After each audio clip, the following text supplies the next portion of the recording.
Segala puji, hormat, dan kemuliaan hanya bagi Tuhan Allah kita. Terpujilah namanya kekal selama-lamanya. Shalom saudara-saudaraku yang Tuhan kasihi. Puji syukur kepada Tuhan, kembali pada hari Minggu ini kita boleh menikmati persekutuan yang indah bersama-sama dengan Tuhan. Kita mengucap syukur untuk segala yang Tuhan telah kerjakan, apa yang Tuhan telah berikan kepada kita, baik di masa lalu, masa kini, bahkan apa yang akan Tuhan berikan di masa yang akan datang. Kita tahu segala sesuatu itu mendatangkan kebaikan bagi kita semua. Saudaraku yang Tuhan kasihi, mari kita renungkan firman Tuhan yang kita ambil dari Pengkhotbah 3 ayat yang pertama. Untuk segala sesuatu ada masanya, untuk apapun di bawah langit ada waktunya. Judul firman Tuhan pada pagi hari ini adalah menghadapi masa krisis dari bagian memahami musim. Karena musim ini adalah sesuatu yang sangat penting. Nanti saya akan jelaskan, dan sebelumnya mari kita berdoa. Terima kasih Tuhan, kami mengucap syukur kepadamu pada pagi hari ini Tuhan. Kami mau menikmati berkat firman-Mu Tuhan. Urapi setiap kami Tuhan dengan kuasa Roh Kudus-Mu, supaya pikiran dan hati kami terbuka bagi kebenaran yang akan Kau tabur di dalam hidup kami Tuhan. Dan bila kebenaran itu akan memerdekakan kami Tuhan, dan membuat kami berjalan bersama-sama dengan Engkau. Terima kasih Tuhan Yesus, terima kasih. Urapi hamba-Mu yang menjadi saluran berkat-Mu, kami serahkan semuanya ke dalam tangan-Mu. Hanya di dalam nama Yesus, kami sudah berdoa dan mengucap syukur. Haleluya. Amin. Saudaraku yang Tuhan kasihi, Pengkhotbah 3 ayat yang pertama mengatakan, untuk segala sesuatu ada masanya. Untuk segala sesuatu ada musimnya, di dalam terjemahan yang berbeda. Ya. Kenapa? Karena memang masa itu adalah suatu kurun waktu tertentu. Ya, bisa dibilang masa, bisa dibilang musim.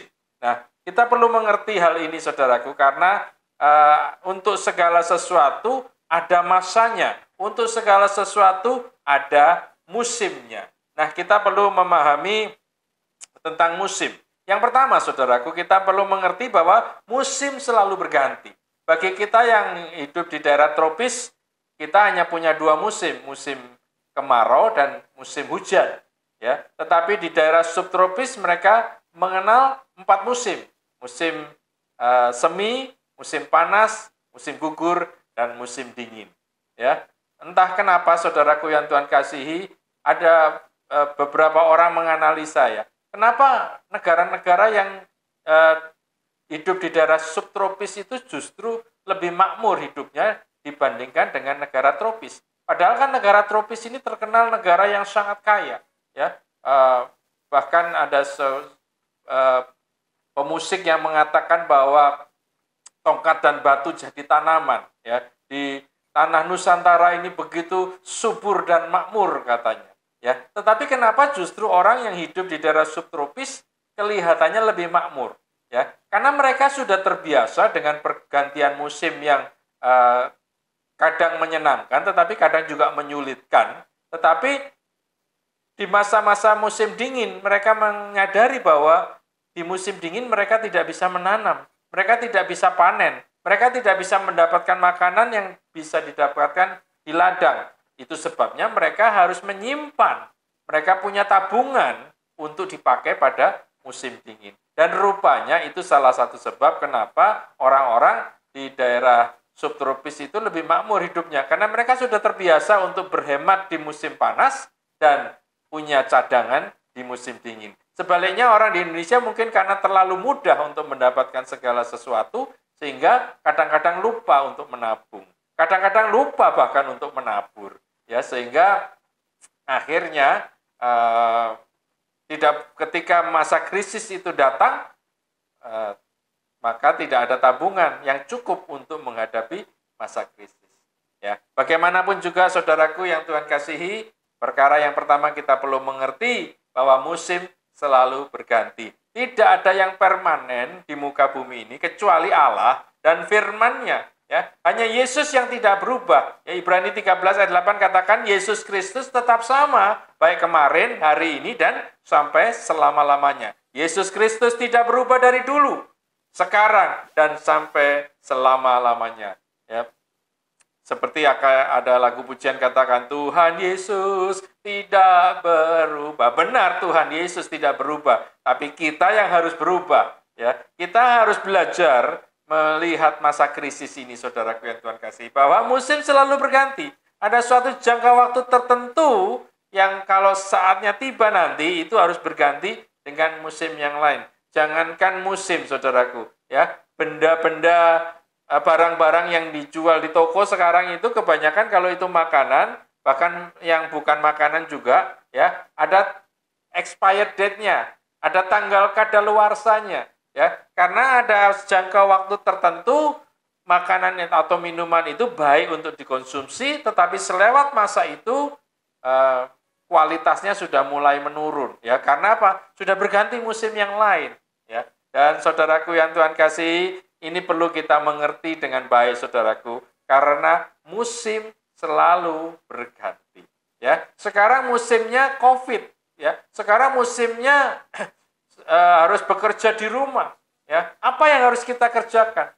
Ya, kita coba melakukan apa yang kita bisa kerjakan dari rumah. Ya, kalau terpaksa harus keluar, ya kita harus keluar, ya. Tapi dengan tetap berhati-hati. Dan dari sini kita akan belajar, saudara.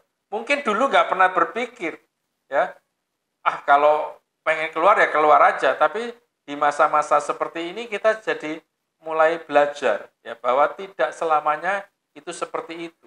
Dulu kita berpikir setiap saat saya bisa keluar. Sekarang kita mulai berpikir kalau bisa saya nggak perlu keluar. Ya, bahkan sedapat mungkin nggak usah pergi kemana-mana, ya, untuk menjaga kesehatan. Tapi apakah itu akan selalu seperti itu? Saya yakin tidak, saudaraku, karena musim selalu berganti. Tidak ada yang permanen di dalam dunia ini, kecuali Allah dan firman-Nya. Itu sebabnya, saudaraku yang Tuhan kasihi, menghadapi segala sesuatu yang berubah seperti ini, kita tidak bisa berpegang kepada hal-hal yang tidak permanen, ya. Kita perlu berpegang kepada Allah, kita perlu berpegang kepada firman-Nya, karena itu kekal, karena itu tidak berubah, ya. Tapi kalau sebaliknya, kalau kita berpegang kepada perkara-perkara duniawi di dalam kehidupan kita, ya, kita mengandalkan tabungan kita mengandalkan uang kita mengandalkan kekuatan kita, ya. Pada saatnya kita menyadari bahwa ternyata kita tidak sekuat apa yang kita bayangkan, ya. Mungkin kita merasa sanggup, ya, tapi pada saatnya ketika kita mencoba melakukan, ternyata dengan bertambahnya usia saya tidak sekuat dulu lagi, ya, saya tidak sesehat dulu lagi, saya tidak sesemangat seperti dulu lagi. Ada sesuatu yang berubah di dalam kehidupan kita. Nah, bagaimana menyikapi hal-hal seperti ini, saudaraku yang Tuhan kasih? Kita perlu mengerti bahwa musim selalu berganti. Ya, kita mengucap syukur untuk Tuhan kita yang tidak berubah dari dahulu, sekarang, dan sampai selama-lamanya. Itulah yang harus menjadi pegangan di dalam kehidupan kita. Sehingga kita tidak akan goyah, kita tidak akan takut, kita tidak akan gentar menghadapi segala apa yang kita alami di dalam kehidupan kita. Namun jangan lupa, kita juga perlu belajar, ya, untuk melihat, ya, bahwa musim selalu berganti, ya. Apa yang dulu seharusnya saya lakukan tetapi tidak saya lakukan, ya, itu mungkin merupakan sebuah kesalahan, ya. Saat ini karena itu sudah lewat, kita tidak bisa merubah, tetapi ke depan kita bisa belajar bahwa supaya itu tidak terjadi, tidak terulang kembali di masa yang akan datang. Saudaraku yang Tuhan kasihi, saya tidak tahu seberapa seberapa taat saudara melakukan apa yang Tuhan perintahkan di masa-masa yang lalu. Apakah saudara memberikan persembahan kepada Tuhan? Apakah saudara memberikan perpuluhan kepada Tuhan? Apakah saudara menabung? Ya, apakah saudara mempersiapkan diri di dalam menghadapi masa-masa sulit? Ya, kalau mungkin dulu saudara belum melakukan, barangkali itu sebabnya sesuatu yang kita alami saat ini adalah akibat dari apa yang kita kerjakan di masa lalu. Dan apa yang kita kerjakan sekarang akan mempengaruhi apa yang akan terjadi di dalam kehidupan kita di masa yang akan datang. Itu sudah merupakan hukum, saudaraku yang Tuhan kasih. Itu sebabnya kita perlu melihat ke belakang untuk melihat kesalahan kita, tetapi bukan berarti kita harus menengok ke belakang, tetapi kita harus menatap ke depan dan mengingat apa yang telah kita lakukan di belakang, apa yang salah kita akan perbaiki, apa yang sudah benar kita akan lakukan, dan apa yang belum kita lakukan kita akan belajar untuk melakukannya. Saudaraku yang Tuhan kasihi, sekali lagi firman Tuhan mengajarkan kepada kita bahwa segala sesuatu ada masanya, segala sesuatu ada musimnya, dan itu selalu berganti. Lalu yang kedua, saudaraku, dikatakan untuk apapun di bawah langit ada waktunya, ya, bahwa segala sesuatu di bawah langit ini ada masanya ketika itu harus terjadi, ya. Dan musim ini memberikan pengharapan, itulah yang kedua, saudaraku. Musim memberikan pengharapan. Ada tujuan Tuhan mengizinkan segala sesuatu terjadi di dalam kehidupan kita. Roma 8 ayat 28 mengatakan, kita tahu sekarang bahwa Allah turut bekerja dalam segala sesuatu untuk mendatangkan kebaikan bagi mereka yang mengasihi Dia, yaitu bagi mereka yang terpanggil sesuai dengan rencana Allah. Sungguh ayat ini ayat yang luar biasa, saudaraku yang Tuhan kasih. Kita tahu sekarang, ya, bukan dulu. Kita tahu sekarang bahwa Allah turut bekerja dalam segala sesuatu. Untuk apa? Untuk mendatangkan kebaikan. Bagi siapa? Bagi mereka yang mengasihi Dia. Tapi masih ada komanya. Jangan berhenti sampai di situ. Siapa yang mengasihi Dia? Yaitu bagi mereka yang terpanggil sesuai dengan rencana Allah. Musim ini memberikan pengharapan, saudaraku, bagi siapa? Bagi mereka yang terpanggil sesuai dengan rencana Allah. Tahukah saudara bahwa Tuhan punya rencana yang sangat indah bagi saudara dan saya? Ya, kadang-kadang mungkin kita melupakan hal-hal ini, khususnya ketika kita menghadapi masa-masa sulit. Ya, mungkin kita bertanya-tanya, Tuhan, apa benar? Ya, apakah sesungguhnya Engkau memimpin kehidupan saya? Kok tampaknya belakangan ini sepertinya Engkau meninggalkan kami, Tuhan. Ya, sesungguhnya itu tidak pernah terjadi, saudaraku. Ya, karena seperti firman Tuhan katakan, Allah turut bekerja. Ya, bukan Allah membiarkan kita bekerja, tetapi Allah turut bekerja dalam segala sesuatu untuk mendatangkan kebaikan bagi mereka yang mengasihi Dia, yaitu bagi mereka yang terpanggil sesuai dengan rencana Allah. Wah, luar biasa, saudaraku yang Tuhan kasih. Apakah saudara terpanggil sesuai dengan rencana Allah? Ya, amin, saudaraku. Ya, kalau saudara terpanggil sesuai dengan rencana Allah, maka percayalah bahwa Allah turut bekerja dalam segala sesuatu. Bahkan ketika masa-masa sulit sekalipun, kita tahu Allah turut bekerja. Ya, sesungguhnya Tuhan sedang mendidik kita. Tuhan sedang mengajar kita untuk melihat apa segala kesalahan yang sudah pernah kita lakukan supaya jangan kita ulangi, ya. Dan kita menatap ke depan, kita akan lakukan lebih baik, kita akan lakukan lebih tepat seperti apa yang Tuhan inginkan di dalam kehidupan kita, saudaraku yang Tuhan kasihi. Dan yang ketiga, yang terakhir, saudaraku, bahwa musim selalu sementara. Ya, musim itu sifatnya sementara. Ya, pada saatnya dia akan berganti dengan musim yang lain.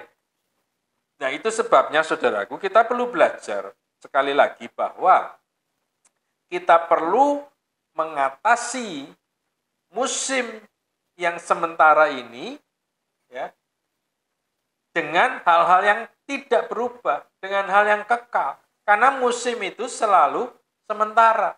Ya, percayalah bahwa segala kesulitan itu tidak akan terus seperti ini. Ya, pada saatnya itu akan berkurang, berhenti, dan berubah dengan sesuatu yang baru. Ya, kalau kita siap menghadapinya. Ya, tapi bukan tidak tertutup kemungkinan kalau kita tidak belajar dari kesalahan kita tidak mempersiapkan diri, ya, tidak tertutup kemungkinan justru kita masuk ke pelajaran yang lebih dalam lagi yang Tuhan izinkan di dalam kehidupan kita. Tapi percayalah seperti firman Tuhan katakan bahwa Allah itu setia dan adil. Dia tidak akan membiarkan kita dicobai melebihi kekuatan kita.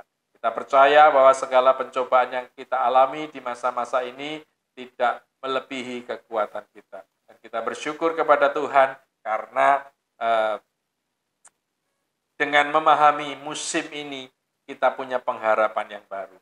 Bahwa kita tidak akan tetap seperti ini, ya. Tapi kita perlu melihat apa yang harus kita kerjakan, apa yang harus kita belajar, ya. Apa yang saat ini terjadi di sekeliling kita, ya. Jangan menutup mata, saudaraku yang Tuhan kasih, ya.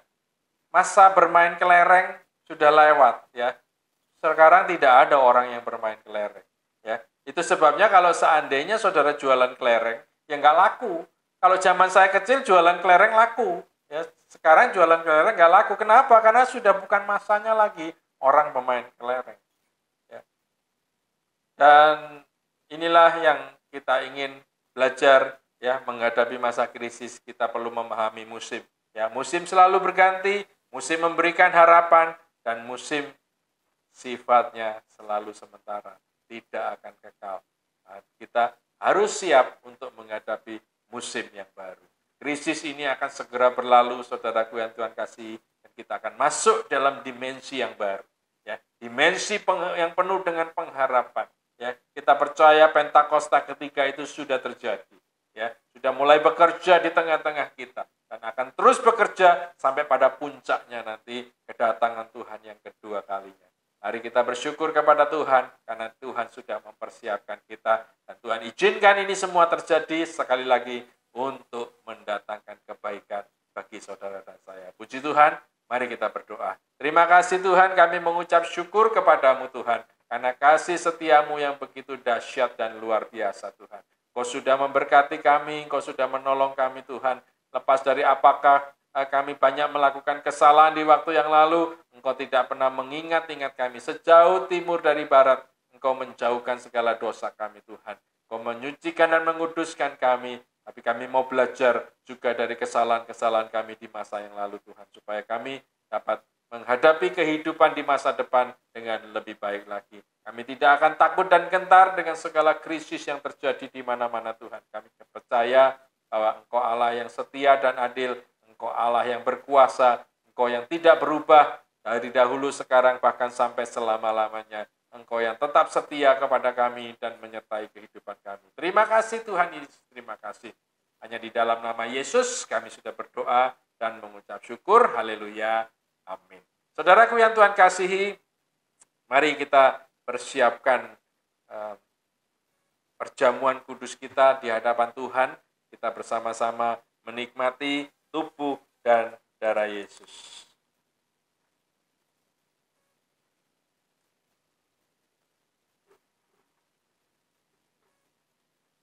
Sebelumnya kita ambil roti dan kita baca firman Tuhan. Nantikanlah Tuhan dan tetap ikutilah jalannya. Puji Tuhan. Saudaraku yang Tuhan kasihi, pegang roti di tanganmu dan angkat tinggi-tinggi. Tuhan Yesus berkata, inilah tubuhku yang dipecah-pecahkan. Perbuatlah senantiasa menjadi peringatan akan aku. Dan dia juga berkata bahwa dagingku adalah benar-benar makanan. Mari kita bersama-sama makan tubuh Kristus hanya di dalam nama Tuhan Yesus Kristus.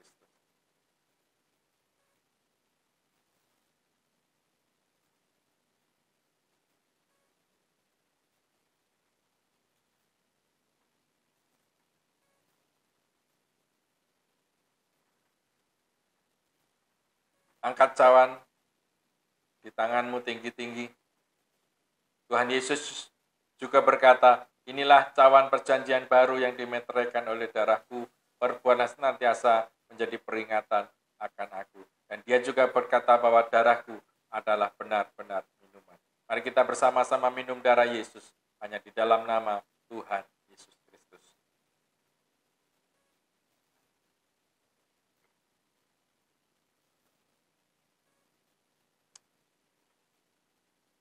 Oh, haleluya. Terpujilah namamu Tuhan kekal selama-lamanya. kasih setiamu yang begitu indah Tuhan di dalam kehidupan kami. Engkau telah menebus segala dosa dan kesalahan kami Tuhan.